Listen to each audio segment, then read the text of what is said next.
Okay. Third try.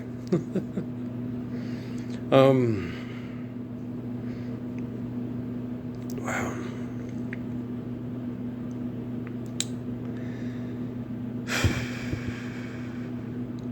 I went shopping today and it was kind of depressing.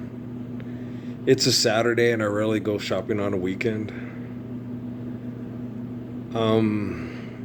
People are really distracted and abused by philanthropy and their devices that keep them trapped in philanthropy because of their connection to it and their dependence on it. It's weird. It's a weird relationship that human beings have with their technology. I understand that most people are distracted by that relationship, which is why I go in, and then I watch and I okay. How do I relate to these people and get them to better understand that they are human beings and not animals? Okay, this is very important. It's very important to understand that you are a human being and you're not an animal. Okay, that there is a distinct difference and a big difference between a human being and an animal.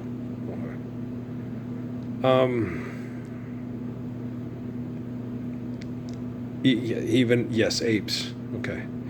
Apes, I've noticed in watching people that do studies of apes and the reactions to the apes to the human beings, not the human beings to the apes, the reactions from the apes to the human beings. Okay. The apes have a cognition that the humans have the capacity to manipulate their environment or eradicate them as a species completely. Okay. And the apes, being cognizant of that, okay, react to the humans in a way that their instincts feel most appropriate for survival. Okay. And so when you sit and watch it, you're like, okay, and I've watched this with animals on TV and everything and stuff like that. The way animals react to human beings, okay. The reason why human beings think that animals have humanistic traits is because the animals are reacting to the human beings, okay, to protect their species from human beings that act like animals. Okay, do you understand? And so the human beings that are going to go watch these animals and then projecting themselves on these animals, saying, no, I'm an animal too. Bullshit, you're not an animal, you're a human being. Okay. And I understand the good intent of Jacques Cousteau. Okay. But it's now knowing what we know by studying other animals, instead of getting together as human beings and really realizing and communicating and understanding that we are not animals. Okay. You don't have to go get in a boat and go study animals and see what human beings are doing and how it affects animals. You just have to stop doing the stuff that adversely affects animals because of human selfishness. Do you understand? Okay. So if you want to save the whales, you're going to have to get the human beings to understand that they are not animals. And everything they do affects our environment. And for us to be healthy, other things we need for life need to have a healthy environment too. And you've got to understand, this is the whole thing, like, bears, if they're given the opportunity, can and will eat you. Wolves do that too. Sharks do it quite often, a lot of times, And you could get human beings that feel that they hate sharks because they might have a family member that was actually eaten by a shark. Okay.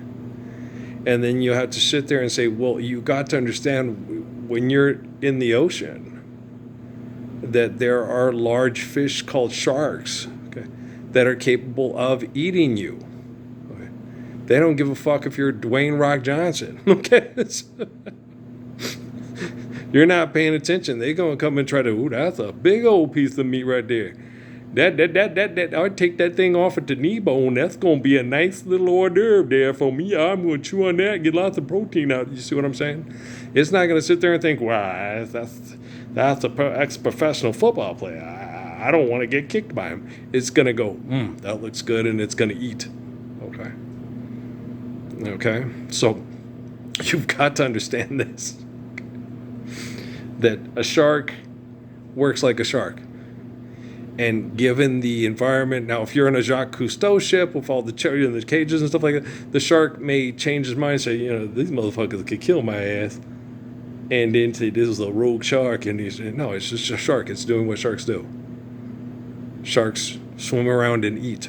Okay. And then they had this thing, well, there's this thing, it was amazing, he ate like this. It was an orca. Orca came along and ate parts of the shark and left some of the other for the other critters to eat. Okay. But the orcas come along and eat the stuff that's most healthy for the orca's environment. And orca also, if it's younger, sharks could probably eat their young. So it's kind of a tit for tat, right? So you understand that. So you got to understand, but these are animals. Okay. And you got to understand, you are a human being. Okay. So you don't have to look at they're the Chinese. They're the sharks and we're the orcas. And they might eat my kids, so I'm going to eat his dad and then leave the rest of the body for all the little things that are the building blocks of the ocean to eat up the, and you go, okay, think like a human being. Don't think like an animal. You're not an animal. You don't work on instinct that way. Okay. You can overcome instinct. You can do things to interact with nature and protect yourself from things in nature that can be deathly harmful to you. And you can do it without becoming deathly harmful to one another and to nature itself. So, you're not really a harm to nature. Really, no, you're not. I sit and think about that. Yeah, me and Jay, when we were talking about that, you're not. You're not a harm to nature at all, really. Planet Earth goes, nature isn't planet Earth. It's the infinite essence of the universe and the whole nine yards and stuff. Okay, so, our solar system goes supernova. There's still an infinite essence of all existence. There's just not human beings on Earth going, Rodin's the thinker, right? Do you understand? I explain that to young people today. Don't be afraid, okay? Don't be afraid of dying, and don't be afraid of being killed or abused by vicious, selfish people that want to give themselves delusions of power by using money and technology to manipulate us. It's harder on young people today because, you ever seen that movie, The Wedding Planner? The part where the younger girl comes into the lady who owns a business and goes, you need me as a partner. All that. She goes, no, when I started this when I was young, and I had to do things that a young wedding planner like you shouldn't even have to think or hear about, right? Okay. Do you understand? Okay. And so we have this huge stratification now. I met a man today whose dad worked at Fort Huachuca. Because it's on my shirt. I was wearing my Sierra Vista Aero shirt. And his lovely little daughter. Okay.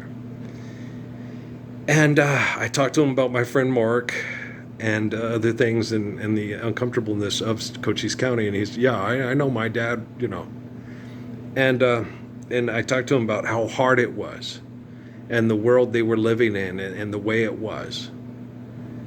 And when they took me there to challenge me and say, we know Krishnamurti and you're no Krishnamurti. We know Suzuki and you're no Suzuki.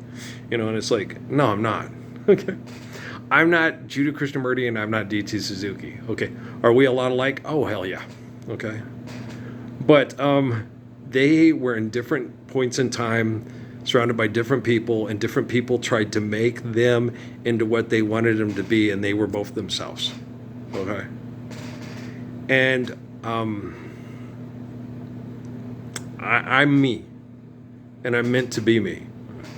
And I can't tell you how many corporations were watching my life and my family before I was born, wanting me to be what they wanted me to be, and then spent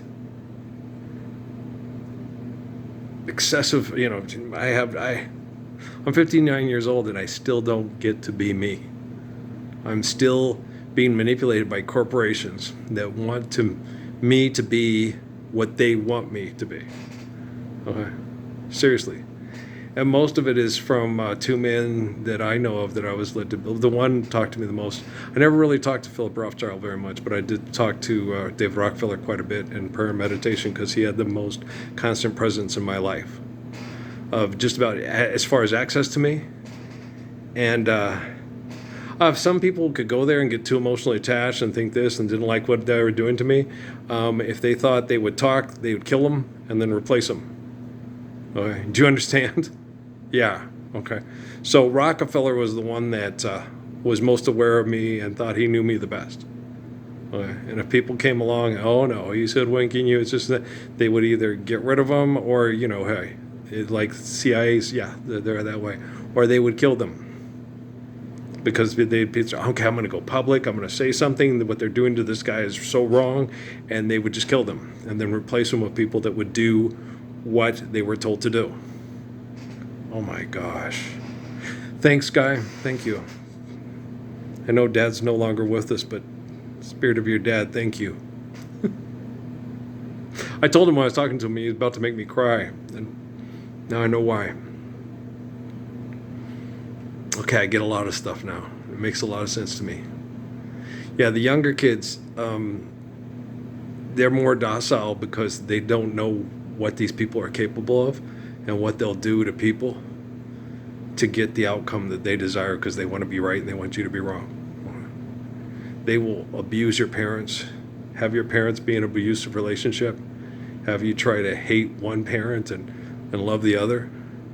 And then if you love both your parents and you're forgiving to the one that survived it, celebrities judge you and say, how can you love him? Look what he did to your mom. It's like, my mom could dish it out too, but it was the corporations that were trying to turn me into a murdering machine for the New World Order that did that to both my parents.